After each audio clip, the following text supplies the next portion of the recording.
I'm good.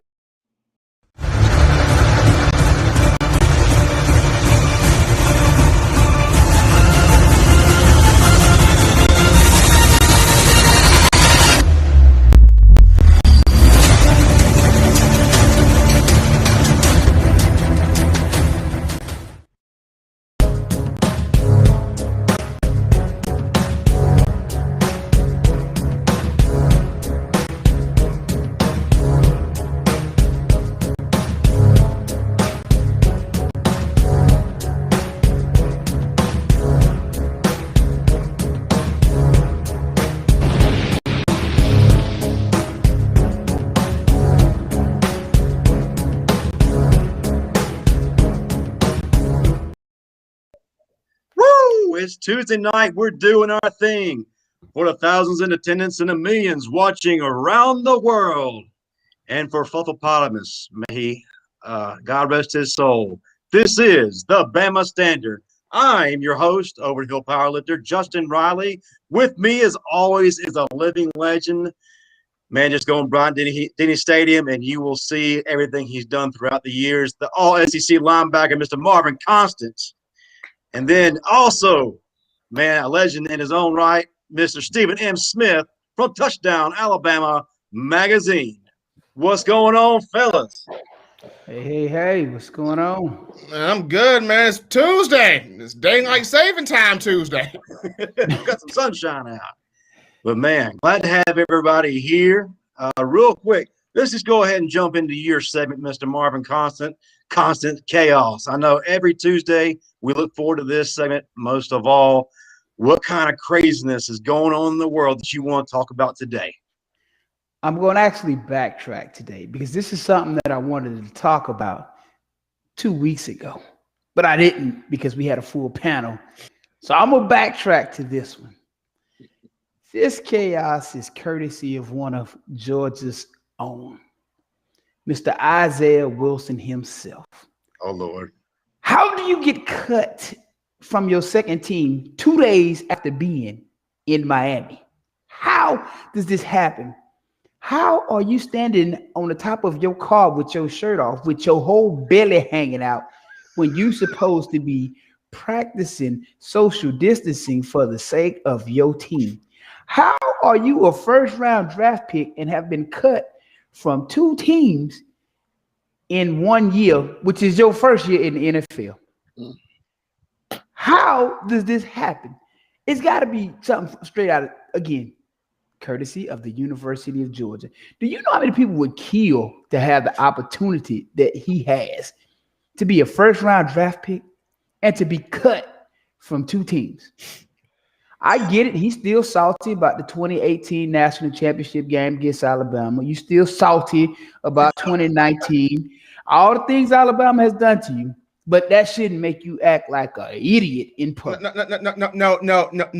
No, Marvin. He is salty because Nick Saban did not give him a hug on his recruiting visit to Bama. Oh, I remember that.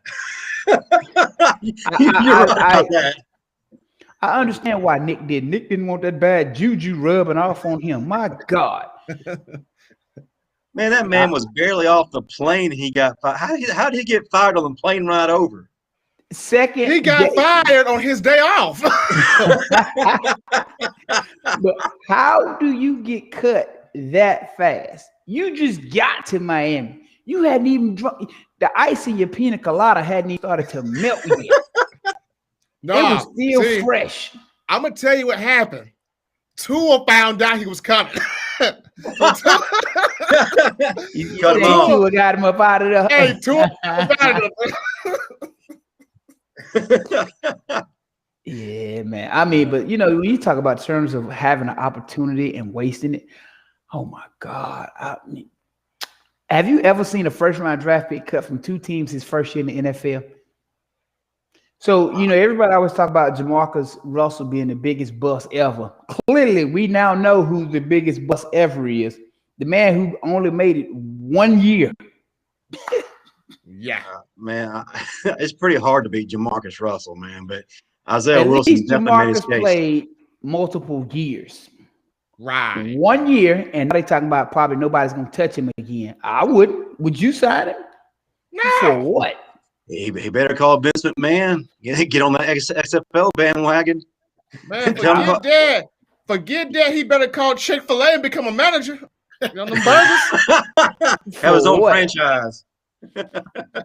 I wouldn't trust him at Chick-fil-A. Your order gonna be too slow then.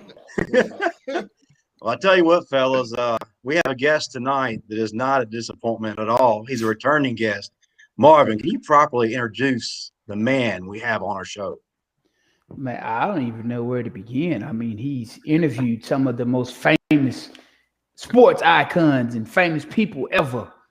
You know, the things that he's done, 1992 Division II national champion. I mean, I don't even know where to begin with such greatness. Yeah. But I'll say this, man. Great all-around guy. I mean, there's nothing bad that I can say about him, ladies and gentlemen. The one and only, Mr. Jehjeh Pruitt. Thank you very much. I'm sure I can think of a number of things to say bad about it. I don't know about that one now. What's up, fellas? What's up? Man, what's up? What's up? Blessing to have you back on, brother. Glad to be back on, man. The Bama standard, man. I hope I can just live up to the standard, man. That's all I'm talking about. Yes, we definitely can. I got questions. I got questions too. I got answers. Matter of fact, I want to start way before you are doing what you do on TV right now. I'll go back to your JSU days. This man right here was a bad man carrying the ball. Matter of fact, his first play from scrimmage, he took off down the field for 45 yards. Brother, can you go back and revisit those days for us and tell us about winning that Division II national championship? Yeah, freshman year, true freshman year, I was the third string fullback, and I was just kind of basically there for window dressing, just in case the two fullbacks in front of me got hurt. Well, it was about game 10, and we were playing against our rivals, Troy, at the time. They were Troy State back then. And, I mean, this was like a big time. This was Alabama-Auburn in Division II. You know what I'm saying? It was crazy. And sure enough, the two starting fullbacks got hurt in that same game. One went out with a hip pointer and one went out with an ankle injury. And I'm sitting over there. I think I'm drinking water with my finger in my nose, just, having a good time. And next thing you know, coach says, "Pruitt, you're in." And I go, "What?" And so I run out there and of course, just, how first game. So he wanted to kind of make it, easy for me. So he called the play. He said, "Hey, 32. I said, "Okay." So that man, back then, Marvin, we were in 4-point stance, man. Steven, that doesn't show how old I am. And we were in 4-point stance. I just got one question for you. Okay. Did you at least stretch before you went out there? A little bit, man. No, here's my question. Did you clean your hand for being in your nose? I did. I put a little water on my hands. That was Okay. But, it was. I was very nervous. I probably had throw up on my hand. I was so nervous. Man. Wow. I'm in that 4-point stance, and he goes down, said hike, and man, they gave me the ball, and man, that hole just opened up. There was no Marvin Constant on the side, so that hole just opened up. And I'm off to the races. I see the end zone, and I'm just running like crazy. Next thing you know, somebody pulls me from behind, and I'm down. And so how close were you? Huh? How close were you to the end zone? I was about 20 yards from the end zone. Ooh, it was in sight. I get up, man, and guess what? Marvin, I'm feeling a little cocky. I'm like, "Oh, is this college football? Okay, I got this. This is how college football is. I'm ready." The very next play, this linebacker who had a face shield on, I couldn't see his eyes. I called him Darth Vader because all you could hear was him breathing. That's all you could hear, man. The next thing you know, this guy, man, he called the same play. And I went up in there, the hole opened up just like it did the first one. But, man, he stepped in front of my way, Marvin, and the next thing you know, Justin and Steven, I remember my feet coming back at me, man. No. Hit me so hard that I literally fell backwards, and the whole crowd, the whole stadium said, "Ooh." You didn't get one of those, did you? Oh, I got one of those, Marvin. Second play, second play of my college career, I got an ooh like that, man. And so Well, you I didn't stood fumble, up, I did stood you? up and I said, No. "Oh, this is how college football is." Yeah. You didn't fumble, did you? I didn't fumble. In fact, What? I only fumbled 3 times my entire college career. Nice. Okay. 3 times. man. Hey, think about it. You did better than TJ Yeldon. Yes, you did. Hey, yeah, Well, man. Yes, you did. I didn't have to play against the guys that TJ played against, so I'm sure. But our audience doesn't know that. Yeah, well, hey, I was just happy just to have fumbled only 3 times. You know, one of them cost us the game, a game, and that was the only time in my career that I ever cried in college, man, because I knew it was my fault that we lost, man. Well, oh wow, man. Yeah. And Steve, we were playing against Steve McNair, Alcorn State. Oh, We were winning. Oh. We were winning by 4 points. It was 1:16 left. And Marvin, it was one of those runs, man. I bust open and I'm running down the sideline and cornerback came and stripped the ball from him, man. And those guys in 1:16 went down and scored. We lost by 2 points, man. I was man. sick. Bruh, you got George teagued. I got did. George You teagued. did, bro. I was like, golly, man, come on. So How I you get that close and drop the ball? you know, Well, some of us running backs have butterfingers, Marvin. You know, so we like, You was carrying it out here, huh? I just got a little loose. You know, I'm standing over there just like, okay, I got this. Next thing you know, pow! It just hit me, man. So I still remember that one, man. Yeah, I'm still that one. we're not going to end the trip down memory lane on that note, but tell us, what was your favorite moment of your college football career or your highlight? Well, we were playing Ohio State, you know, Kansas, which was Dennis Franchione's team before he came to Alabama. And he had some athletes on there, man. And you know, they gave me the ball, and I'm running, and I thought that I was going to be able to make something happen, and the linebacker came down and he just went very low. So I just did a little Najee Harris number, man. Just jumped over and kept running. I didn't score a touchdown like Najee, but I just jumped over him and got about 20 more yards, and that was kind of like one of my highlights that I always remember. You know, there was always, you know, a touchdown here and there, but I just really liked that play because, you know, I got to show my athletic ability. The one time I got to show my athletic ability. Does Najee pay you royalties for taking your move? Well, he needs to be paying me. Yeah, he needs to be paying me. But I'm sure Najee thought of that on his own, man. He told me I heard in the interview he said he was tired of jumping. He just wanted to just run people over. So you may not see it that much in the pros.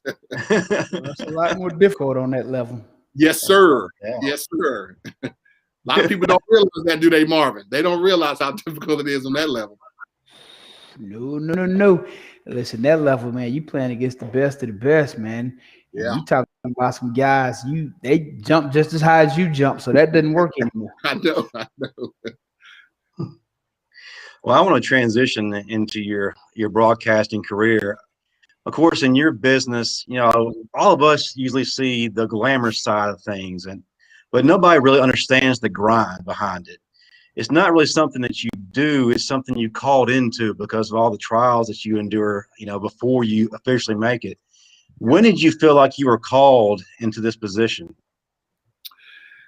It's a good question, man. I'll never forget, man. I'm in Whitewater in Atlanta. I don't even know if do they still have Whitewater over there in Atlanta? Yeah, it's still here. I don't know if anybody goes, but I'm at Whitewater in the 10th grade, and somebody had a video camera, Justin, and I was just messing around. I had a little pen, and I'm like, "Hello, we're here," and doing all this kind of stuff. And yeah, I went with my choir, you know, my high school choir, and you know, Miss McCall, who was like just a really sweet lady, like a second mom to me. She said, you know, hey, I think you could probably do this for a living. You know, they get paid to do this. And I said, really? So she found the information. You know, started watching the news and all that kind of stuff. And I said, yeah, this is kind of something that I want to do. And the rest is history after that, to be honest with you, man. When she told me that people do that for a living and that I could talk and I could present things for a living, I was locked in, man. I was hooked. So it was amazing, man. So Whitewater in Atlanta was the reason why I got into this business, at least I like to say anyway. So that's what landed you on Fox 6 on the Sideline show. Well, way back. But before Sideline and Fox 6, I was in Midland, Texas, my first TV job, and I was covering murders, car wrecks, and all that kind of stuff at K-West.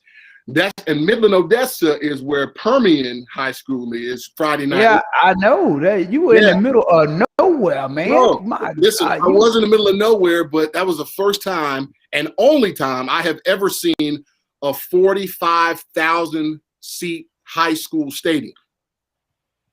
That is brilliant. Because they have nothing else there.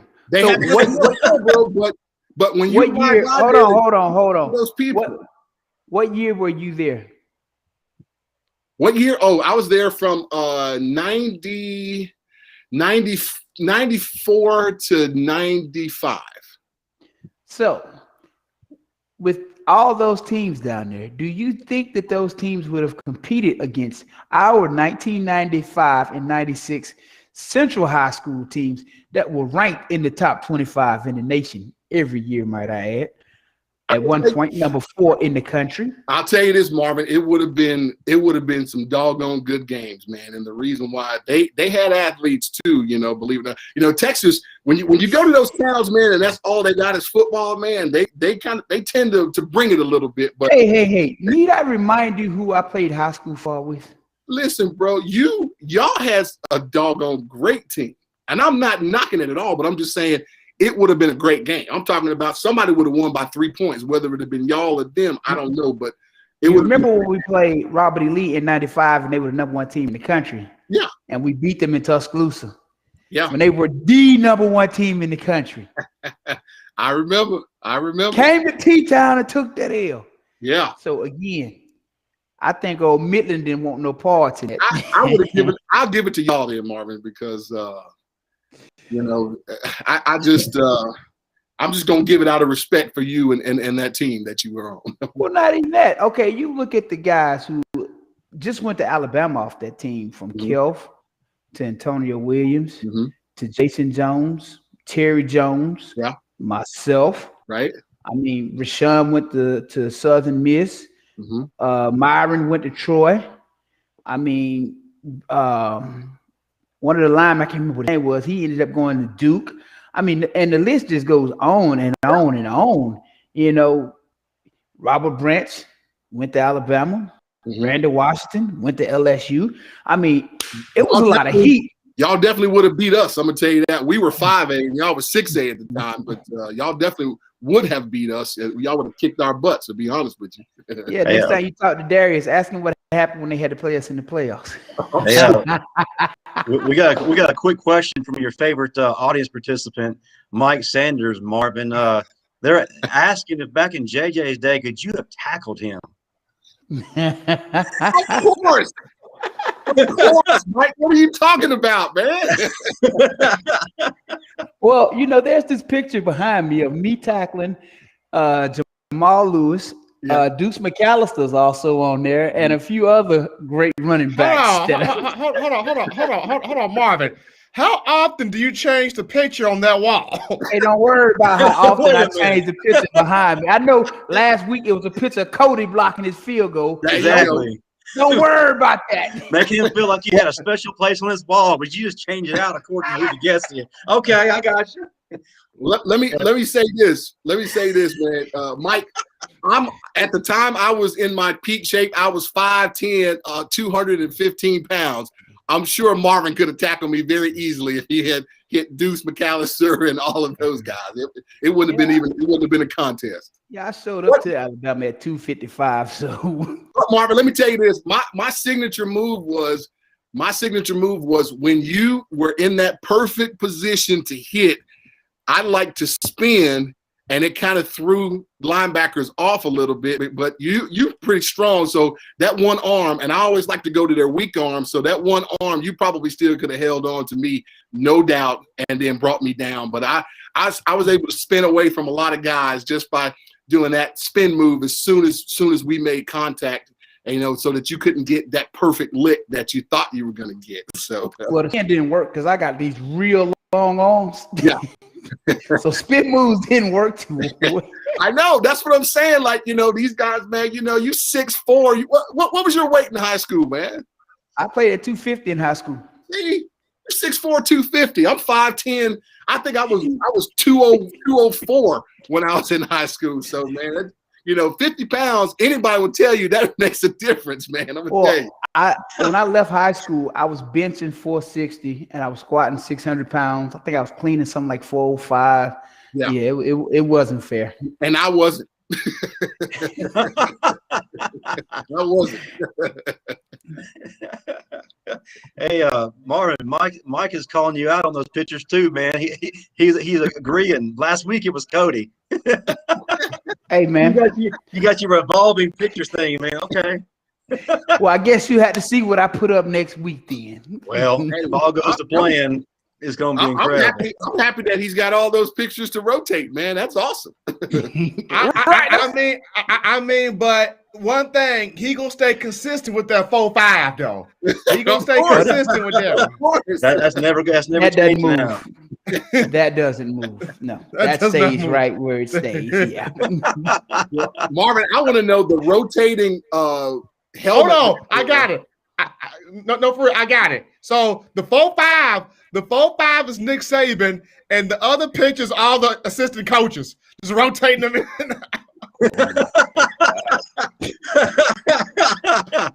No, bro. If Alabama, he's taking them pictures down like Alabama wins another championship, or is that going to change to an 18? Well, it should be an 18 now. Yeah, I know.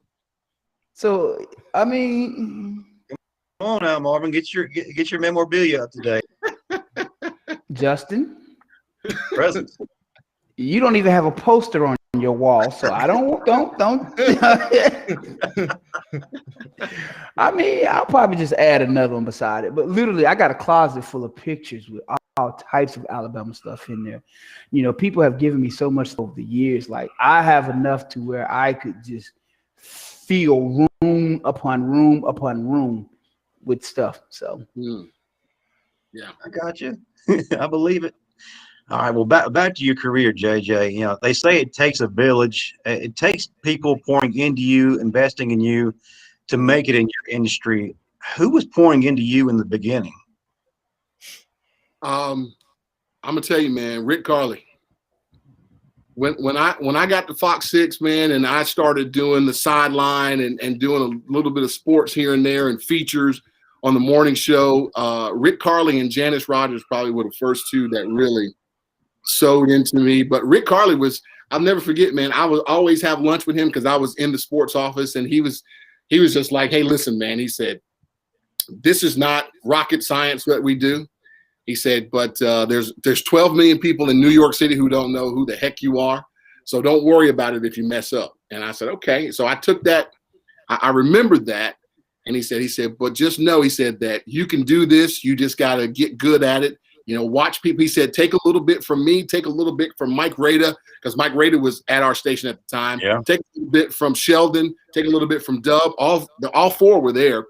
And he said, look, just take a little bits and pieces and then create your own style and then stick with it. So that's what he told me. And Janice was just so nice, that she was just, just trying to tell me, hey, just do this. You can do this. And that's what these young cats need more than anything. They need encouragement, more than anything, because if you don't have people who believe in you, or as a young person, if you got somebody who's like saying you can do this, it's just like in sports, Marvin. You tell your son, hey, you can do this, man, and he believes you because he loves you and he knows what's up. I mean, that's just with anybody, I mean, like, right. When those people who I considered, really successful in their careers told me that they thought I could make it, but I just got to work hard.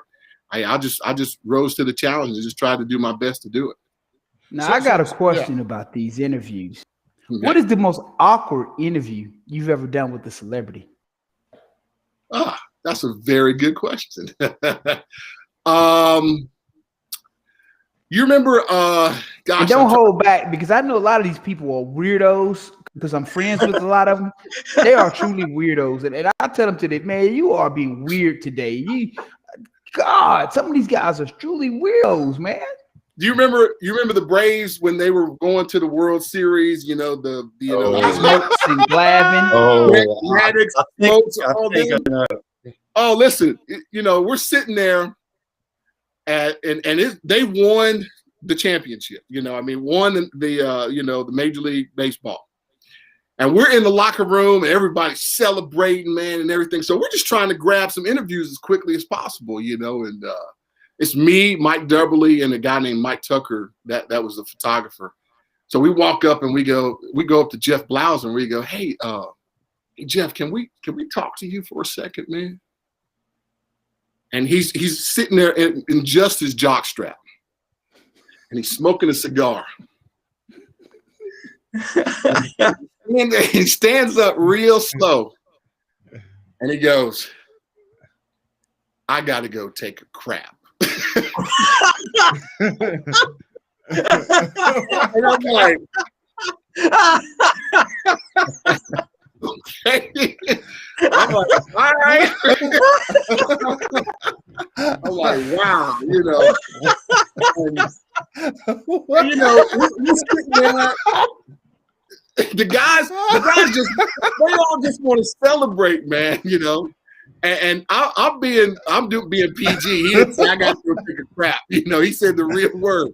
And so, what's up, Steve? What's up, Steve? What's up, man? He said the real word, man. Steve, bro! Oh my gosh. I was like, man, this is crazy. So everybody wanted to celebrate. So, you know, they got these little young local cats from Alabama. They didn't want to talk to us, man. So they were all just getting upset that we were asking them to be interviewed. They're all smoking cigars and all that kind of stuff. So when we interviewed them, they were nice on camera, but they were real jerks, man, off camera, man. You know, that's kind of how it is a lot of times, especially when somebody from Birmingham, like if it's national media, they're going to be nice to them. But if you're from a local place, JJ, it doesn't make a difference. I told you they're all weirdos. Most of them are. Yeah. Because I'm friends with a lot of, you know, most of my athletes. Yeah. Like, dude, you don't talk to people like you're being just weirdos. It hasn't. So, but I'm curious about something. Being in Birmingham, you have probably had the opportunity to actually interview the most prolific orthopedic surgeon in the world. Have you ever had the opportunity to interview Dr. Andrews? Yes. And just as nice as he can be. In fact, Dr. Andrews repaired my left shoulder. I dislocated my shoulder 7 times, and he was the one who actually repaired it. You know, just really nice guy. I was over at his house for a fundraiser, went down and interviewed him down in when he moved his operations down to is it Panama? Not Panama City. It's where is it? What, Destin? Yeah, it's not Destin, but it's what's in between? Pensacola. Yes. Oh. Yes. So interviewed him when he was down there, and I mean, just a really nice guy. And you know, we interviewed him and Dr. Lemak because they were really pushing, you know, and not, you know, the CT, you know, band, just trying not to get these kids to throw so much. So they were really big proponents of that. And plus, that's what I wanted to ask you about. Did he, you know, he started that whole Tommy John procedure and all that other stuff. So that's what I was going to ask you. You know, did you get to talk to him about that? Because Dr. Andrews has been cutting edge for a very long time, man. When I say, oh my God, just has pushed the limits. He has taken orthopedic surgeon and just the way he fixes bodies. He has improved sports so much to the point where people don't acknowledge him. They don't give him enough credit for what he's done for athletes. Yeah. Well, I'll never forget, you know, we're at where the Health South used to be over there on the south side of UAB. Well, by at UAB. Right over there by UAB. And you know, we got this word that a major NBA player was actually going to be having surgery. So we go, and we're sitting out there. Nobody's telling us anything. And out walks Allen Iverson. He had just gotten his shoulder repaired, man. So we were just like, man, that was my first time seeing Allen Iverson in person, man. And he, Allen's only about 6'1", man, but when he was walking out, man, his arms were so freaking long. It looked like his hands were coming past his knees, man. I mean, it was like, it was crazy. I said, no wonder this dude can dunk, man. His arms are about as long as his whole body, man. Yeah, man. So, that guy's a good guy, though. I'll tell you, when they worked on me, I woke up in the recovery room with Trent Green, Triple H. Oh wow! Right. So you were in there at that time. We came over there for Triple. Mm-hmm. We didn't see you. The same day they worked on Triple H and Trent Green, they worked on me that day too. That's who I woke up in the recovery room. Yeah. I'm looking around. I'm like, that's Trent Green. That's Triple H. Okay. So I know I'm late, and I apologize. And y'all talking about Dr. Andrews. I've heard so much about him fixing bodies and all that. Mm-hmm. And he should be celebrated more. But I feel like, people are they're not getting their just due, man. They're not. And I'm glad that y'all did bring him up, because you never hear people talk about him. And I also feel like y'all should talk about Dr. Curves in Miami, because I feel like, he has really, he's taking women with bodies that's built like me to turn them into supermodels. And I feel like, give people their flowers. That's just, Dr. Andrews, he's helped people, do their thing. But Dr. Curves is really turning heads. He really is. Hey, Steve, can I tell you a lot of it ain't real. A lot of it ain't real. Some of it will melt. But while it's there, it looks good. While it's there, it looks good. Steve, you know what Dr. Curtis is really doing? He's really setting people up for failure in life. Exactly. He is setting up for a lot of divorces, because when these dudes have babies by these chicks and the baby come out looking like an alien, they got like, this baby don't look nothing like you. These dudes gonna be pissed now. Marvin, I'm telling you. That's one of the reasons why I wanted to marry a lady that was real, because, like, man, look, when somebody have work, you don't know how your kid's gonna come out looking, man. Hey, baby gonna come out looking like them Vienna sausages with that green slime on it. Hey, Steve, they be dimes. Steve, and they be dimes, man. Next thing you know, you're like, oh my goodness, this is what she looks like. Hey, man, yep. I've ran across a lot of them. A lot of them. I was with this girl, one time, and she was like, hold this. I'm like, hold what? She took her whole butt off. I'm like, wait a minute, what are you doing? I was rolling her butt in the lobby like a suitcase. I'm like, hey, Did you think you were in a I'm Gonna Get You Sucker movie or something? But guys are falling for these girls. They are really man, she the baddest, she this. And I'm like, dude, all that is plastic, all that. And all you got to do, man, is if you think you got one, take them to like South Beach. Take them to South Beach and put them out on that beach for about 30 minutes. Let them get done on both sides. And I'm gonna tell you right now, if stuff start deflating and you start smelling rubber, just leave. Hey, Steve, you don't even need Dr. Curves anymore. If you see some of these tutorials on how they can do the makeup, it's amazing, man. It's amazing. Yeah. True artists. I think the artists in Hollywood need to get every dime they make. Some of those, Steve, Steve, some of those artists make $5,000 an hour. Before I got your book, bro, you saved me, because I ain't gonna lie. I had some dude to do one of my arms, and he ran out of silicone on my right arm, so I was walking around like this in the mall the whole time. That wasn't because of silicone. The silicone, and he didn't have enough, so. Well, speaking of celebrities, Steve, I want to know who they asked me what was the weirdest interview that I had with a celebrity. I want to know what the weirdest encounter you had with a celebrity. This is a family show, and I always say this. In my 25 years plus doing stand-up, I have seen some things. I've seen some things that made me go, wow, and some things that I wish that I can just take back. And that's just what it is. Because honestly, celebrities, they feel like for some odd reason, they always get fooled. They feel like they can't be touched or they feel like they can't be caught. And they're weirdos. Tell y'all that. They are straight weirdos. And the thing is, I'm not gonna lie, JJ. I am so glad that I was raised by my grandparents in Tuscaloosa, Alabama. I mean, I mean, honestly, I've seen it all. I've had my taste of success, and you know, my run ain't over. But I'm just saying, I know how to act. You know what I'm saying?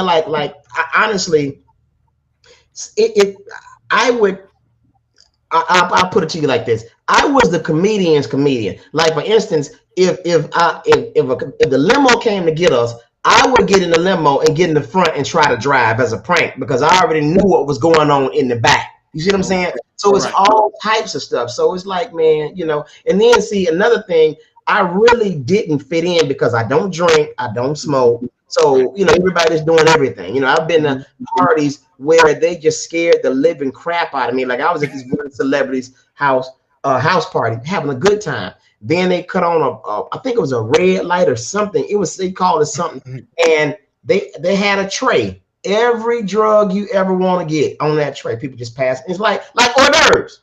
Like hors d'oeuvres, you know what I'm saying? And I'm like, and so, you know, I just played it off. I had some what was it? I had some what's called it? It's stand back, you know, the stuff, the powder, goodie. I had goodie powder, and I put it on there, and I just got it off like I was in it, you know. And I put it on my nose, like I'm good. But you know what though? A lot of people, you know what? I didn't get high, but my headache was gone. So yeah, come on now. But a lot of people will never understand what that environment is like. You know, I've been to more than my fair share of these celeb events and parties, and for me, I've only told this story to a few people. The weirdest encounter I've had at one of these parties, I meet this woman, and the conversation is going good. She's gonna destroy his marriage. He finna damn. No. She's drinking. You finna get married, Marvin. I know that, but hold on. I tried to warn him.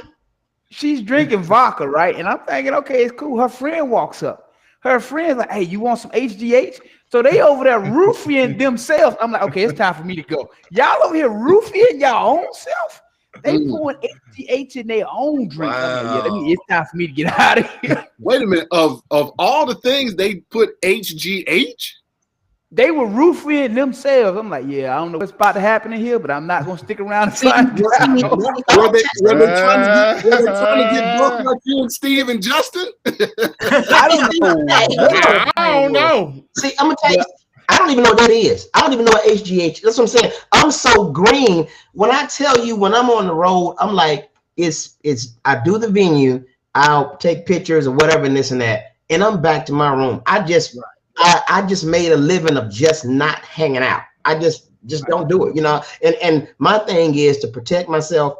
If I go to the after party, I have to be contractually obligated to go, and I only go for 1 hour, and then I'm out, you know, because it's like, dude, you you know something else. I'm gonna tell you one other thing. I believe that those type things happen with our college athletes as well. I believe that. Yeah, you're right. You're right. Groupies will do anything. Groupies will do anything. Yeah, and that's why when I seen them roofing themselves, I'm like, it's time to go, man. I don't know what y'all plotting up, but I ain't finna stick around and find out. But before we run out of time, though, I do want to ask you, JJ. What was it like interviewing Bo Jackson and Michael Jordan? Yes, that is the pinnacle of those are like the athletes of all athletes, man. Yeah. Well, I'll start with Bo first. I'll leave Michael at the end because it was wild. But Bo actually came in town for a golf tournament he was having, and he was at the BJCC. And for those who don't know, Bo does not like to be interviewed by the media. I mean, he does not like to be interviewed by the media. And so we're sitting there, and Bo's signing autographs for these kids because that's the only people he'll sign autographs for. And these kids were from the hood, so he was just like, he knew that they weren't going to go and sell it, online that's because he'll tell people all the time, I don't sign autographs for adults because he thinks that they're going to go and sell his autograph, which they probably would at the time. But so Bo's sitting there and he's signing autographs, and we're just kind of sitting there, afraid to even approach him. But he knew who I was, and he says, Jehjeh, if you're gonna interview me, you better get me now. He said, because I'm about to leave.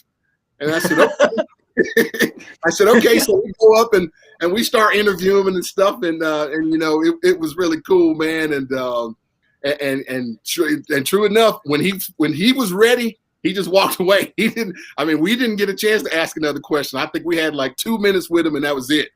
A little bit later on, about 7-8 years later, when he and D'Amico Ryans were having a golf tournament in Bessemer, he was a little bit laid back. He didn't have to be the Bo. Everybody, Bo knows everything, and he wasn't playing anymore. So he was just kind of in the backyard shooting his bow and arrow.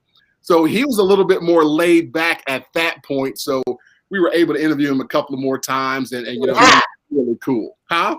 He was high. Look, hey, JJ, so let me ask you something. Is Bo is a giant. He's really big, and he's a big dude, isn't he? Bo's about 6'2", 250. I think I can get it. Yeah. I can get it. Just lay down. Bo looks like he can still play now. I'm telling you. Get him, though. I think I can get him. He can still play now. Steven, did you hear the story though, Steven, about him jumping a Volkswagen? Who? Bo Jackson. Volkswagen. Did you hear the story about me jumping out of a Volkswagen? I don't know if we want to hear that story. I do. Right. I do. All right. Well, go ahead. No, I was going to go ahead and talk to us about your meeting with Michael Jordan. Yeah. So Michael Jordan, we were, this was when Michael came back for the second time. He was number 45 at the point. He had just come back from playing with the Barons. And so we're over in Atlanta. We're watching the game. And, of course, Chicago wins the game.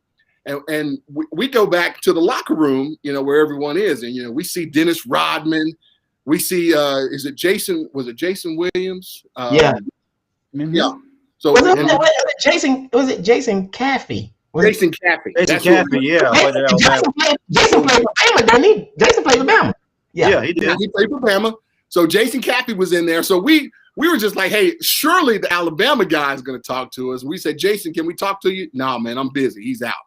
He was probably going to see one of his 11 kids at the time,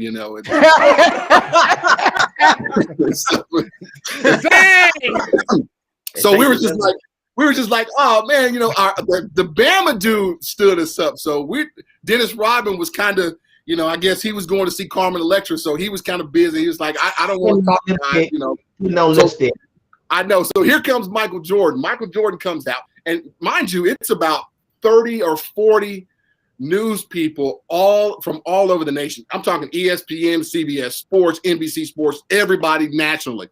And we're sitting there, and I'm in the middle of everything, and I'm on the front row. And Michael Jordan walks out, and he sees this guy that he knew from North Carolina. So this guy had about 3 or 4 jerseys, and they're over in this corner just laughing, and Michael's signing stuff, and he's like, is this good? And, they're whispering and stuff. And so these 30 or 40 plus guys start slowly descending on Michael, and we're all just kind of walking. I'm following the crowd, we're walking towards him. So everybody starts speeding up, walking towards Michael. And then all of a sudden, Michael heard all of that, and he turns around and he goes, stop. And we're just like, everybody stopped. And he said, back up. Everybody backed up. He didn't want whoever to know. He wanted to have that moment with his friend from North Carolina. And they went on and laughed for about 5 or 10 more minutes. And then all of a sudden he said, okay, you can come on. And everybody rushed over there, man. Michael, Justin, that right there showed me how much power Michael Jordan had, not only with the media, but just you know, with everybody. I mean, this dude, he commanded crowds like no other. I mean, the media, he told the media what to do. They just obliged, man. I'm telling you, that dude had so much power. I couldn't even believe it, man. I was just in awe of just watching that, man. That's kind of similar to what Stephen N. Smith does before his show comes on. He puts on his glasses. All right, come on. Okay, Which Justin, we got you. Hey, you know what? You know what, man? I saw. Well, I never got a chance to meet Michael Jordan, but I did see him, and it's like it's like him walking by. He has this aura, like, yeah, I'm the man, and y'all know it, man. And it's like, well, say anything. You know what I'm saying? Steve, I know we're about to run out of time, but I got to tell y'all this story. So when Michael Jordan was in town, my wife was actually dating one of the players on Barron's. And so they would hang out with Michael Jordan all the time. And so they were up in a club, and you know, Michael was there. And my brother-in-law, Ralph, looks a lot like Michael Jordan. My brother-in-law, Ralph's about 6'3". He's dark like Michael. They look a lot alike. And so Ralph's over there with his friends, and so my wife said, hey, I want you to go meet my brother-in-law. So my brother-in-law thinks he's all that too. He was a basketball player. He goes in, and Michael walks up. He said, so you're Ralph, huh? He said, I heard you look like me. So Ralph is older than Michael, and Ralph said, nah, it's nice to meet you, but you look like me. So, Oh, wow. so that was my brother-in-law's way of just like saying, you know, I give you props, but you're gonna give me my respect too. So you said your wife dated one of the players of the Barons while Michael was playing. Wow, that's kind of like a similar story of mine, because my ex-girlfriend, she didn't date one of them. She just got on the bus, and I ain't never see her since. I ain't seen her since. So, but it's cool. It's cool. It's cool. I just stay away from buses. Before we close out, I definitely want to touch on a new segment. It's called Through My Own Lens with Stephen M. Smith, everybody's favorite reporter. Great. Everybody's favorite reporter from Touchdown Alabama Magazine, here to give us the latest with the Crimson Tide. Hey, Steve, I didn't have nothing to do with that. I didn't have nothing to do with that. Justin, wait a minute. Because through my own lens, bro. Through my own lens, bro. Really? All right, go ahead.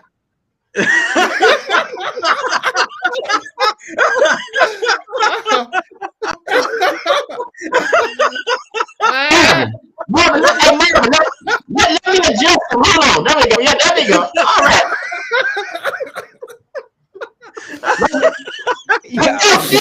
Let's go. Yeah, through my own lens. We're getting t-shirts. Oh man. The glass. I didn't have nothing to do with this. Man, talk. When you can collect yourself, if you would, tell us what's going on with spring training, some highlights, and what you're excited about. All right. Well, the segment is actually called the depth chart, as my man Steve Brown is channeling his inner me right now. But what's going on in spring practice? Well, first and foremost, everybody's excited about the quarterback room between Paul Tyson, Bryce Young, Paul Tyson, and Jalen Milroe. So right now, the first scrimmage happened on last week.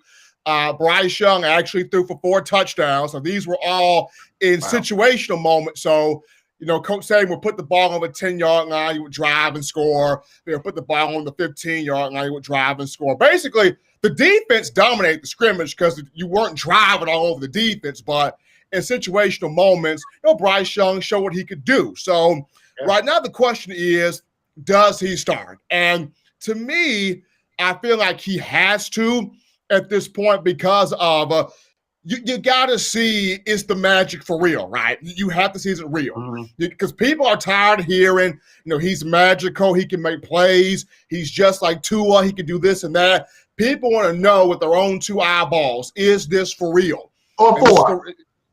Or 4 eyeballs. Is this for real? Because to me, this is the biggest A-Day game of the Saban era. Mm-hmm. We didn't get this last year because COVID robbed it.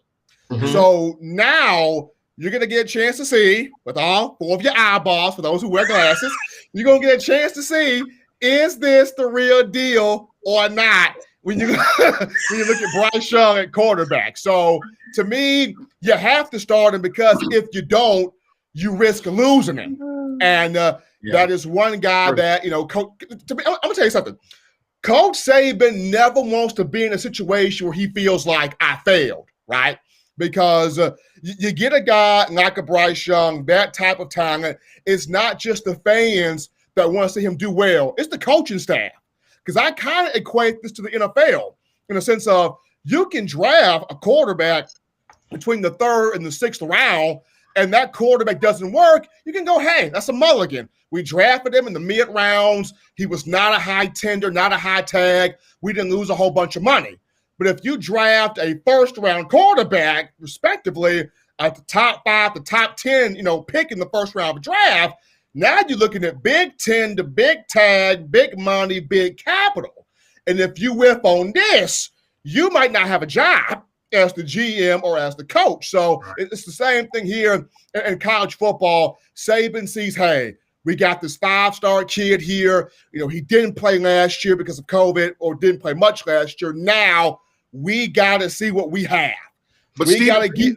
Stephen, do you think that Bill O'Brien is a player's coach that can teach them? He is. The issue with Bill O'Brien was trying to be a GM, an executive, on top of being a coach. Right. Because he came from Bill Belichick, he felt like if Belichick can be a GM and coach, then my God, I can do it. But that was not his lane. His lane is purely coaching. Now, Tom Brady in his career had one 5,000-yard passing season. That came under Bill O'Brien. Deshaun Watson also had a lot of success under Bill O'Brien. So it was never the fact that could O'Brien coach, darn good coach, genius. It was O'Brien tried to be an executive, and that was not his lane. Okay, question. I got two questions. Now, I've been reading a lot, and I've been following you, of course, and I'm hearing that Bill O'Brien is kind of like better than Sark. That's what I'm hearing. And now, it's a 2-part question. And is it true that B. Rob is doing this thing? I'm hearing. Okay, I'm gonna answer the second one first. B. Rob is killing it. B. Rob is killing it. He is talking more, and this is the first time I've ever been seeing. He's talking in terms of leading. Okay, because he just started talking like talking like humans in the 10th grade. He just started. But that's what I'm saying. Like he's never been a person to talk. He's never been that good. Right. He's finally, like, in terms of leading the running back room and being a voice of the offense, he's finally speaking along with playing on the field. So that's huge for him. And because of the fact that with B-Rob, last year he had a good year. I don't know why people are saying that, he was trash. He was not. Who's saying that? What? It's because it's right here, Steve. Najee Harris was so dominant, you couldn't afford to take him out of the game. You know something. To me, I think I said something. I don't know if I said it to you, Marvin, or what, but it was like, man, they would put B-Rob in the game, and he would be getting a lot of production, and then next thing you know, he's out again. And and Coach Saban even talked about that. He talked about it. He didn't want to just put B-Rob in and yank him out, but he didn't want to mess with Najee's production, because once Najee would get on a roll and he would start spinning and hurdling and stiff arming, you didn't want to mess with that either. So Nick was kind of in the Ohio State game, the last part of the game. Marvin, did you not catch it? B-Rob was clearly running through people. He was. He was. And so and that's the reason why, Steve, Saban had B-Rob come on back here, so we can get you what you need in terms of the NFL. Come on back here. So we can get you what you need for the league. Now, to answer your first question on Bill O'Brien, a lot of people sense that O'Brien, in terms of just his intellect, in terms of his IQ for the game, this is a guy that is a bit more up there than Sarkisian. Sarkisian was legit, but Bill O'Brien, just his mind and what he really wants to do is a little bit even more up there. He's trying to take the fastball system and make it even faster. Wow. Now the question will be is how fast does Saban want O'Brien to go? Because we all know it all hinges on Nick Saban. How fast does Saban want Bill O'Brien to go with this thing? Because on one end, Coach Nick Saban has kind of embraced, we may not have the dominant defense as we used to, but at the same time, this defense here coming up is looking to prove some stuff. Go ahead, Steve. Question. This is my last question. And I know Marvin probably want to know too. And give it to us real. How does the defense look? I'm gonna get to you real. And did anybody is what's his name? Is he out for the year with COVID? What's his name? The defense coordinator. Is he out for the year with COVID? The second question to answer that, no, he's not out for the year with COVID. Pete Golden's still here. But the second question right here, in regards to defense, there is real chemistry. The one position that y'all been concerned about, that linebacker room, there is real chemistry in that room between two people. Christian Harris and Jalen Moody. They got something for real. This is like Reggie Ragland and Reuben Foster type chemistry. They got something right there. They got something right there. Damn, that mean both of them going. I mean, they got some serious Reggie Reuben type chemistry, these two. I mean, you already know what your outside guys, Will Anderson and Chris Allen, are capable of. Right. You already know what those two are capable of. Yeah. But to see these two inside guys, Christian Harris has a look of, I'm running the defense. Regardless of what Pete say, I'm running the defense. Christian Harris already has that look on his face. Yeah, he probably I'm running the defense. But I thought, but what, you know what? It was another linebacker. He started with Shane. What happened to him? He just fell off. What happened? Yeah, he's still there. He was injured. Here we go, folks.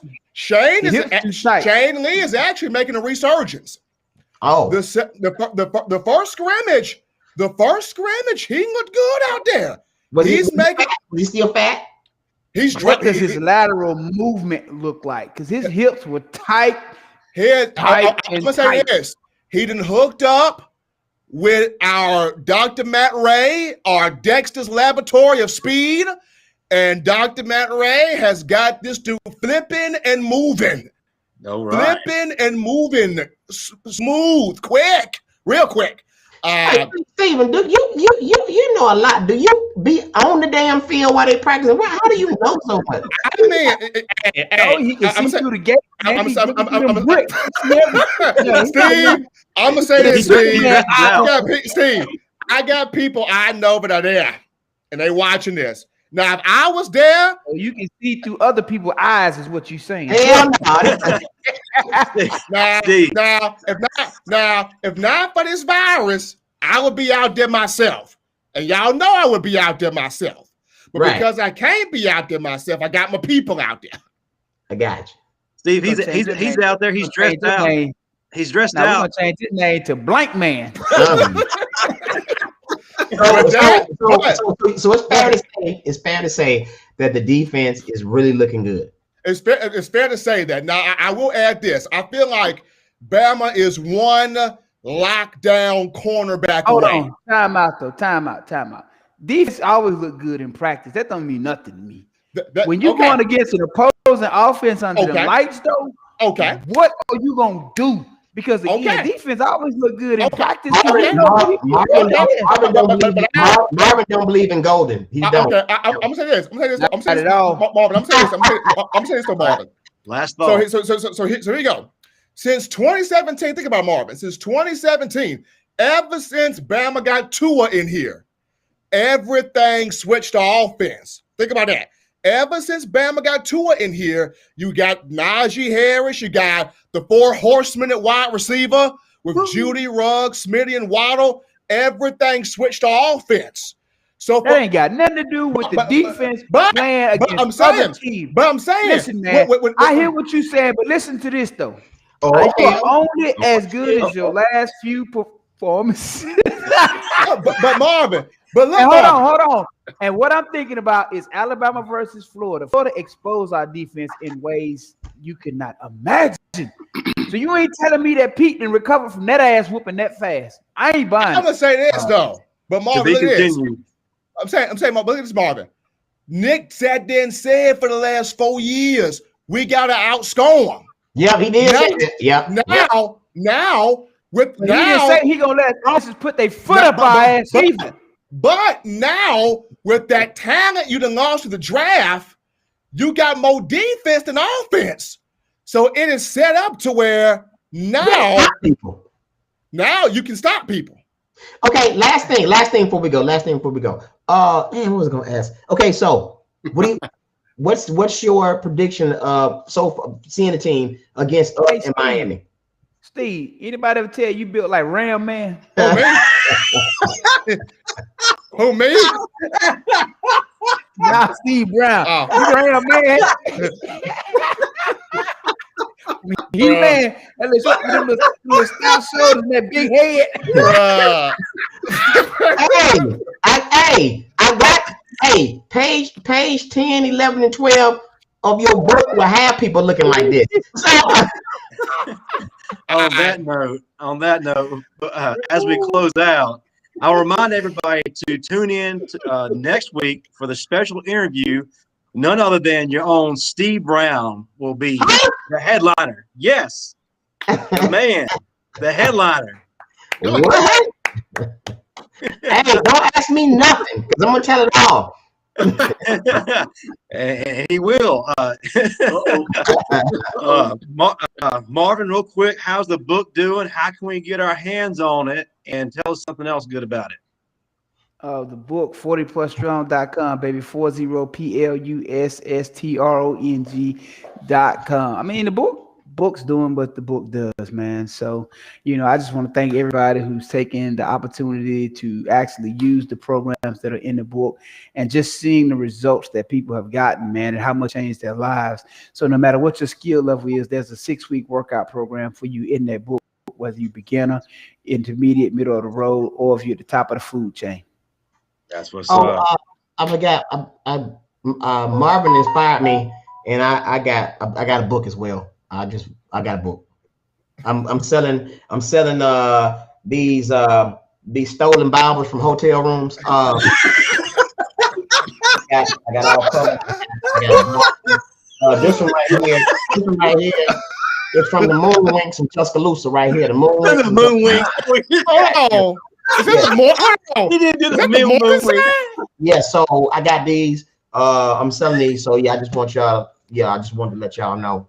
The only man I know, Justin, that would steal a Bible out of a hotel. All in the name of comedy, brother. Yeah. It's a ministry. Yeah. This